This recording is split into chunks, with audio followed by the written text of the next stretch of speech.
Freelancers, you could be fully insured before you finish your coffee.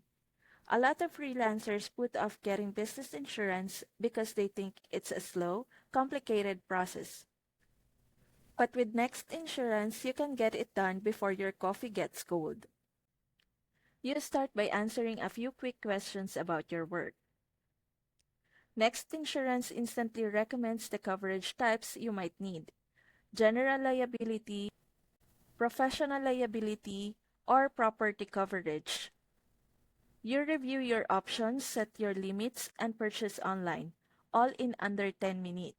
The moment you're covered, you'll have instant access to your certificate of insurance.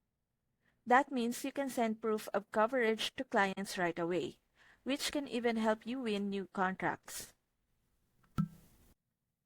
And with rates starting as low as $19 a month for some freelancers, it's both fast and affordable. Don't wait for a problem to realize you should have been covered. Click the link in the description and get insured with Next Insurance.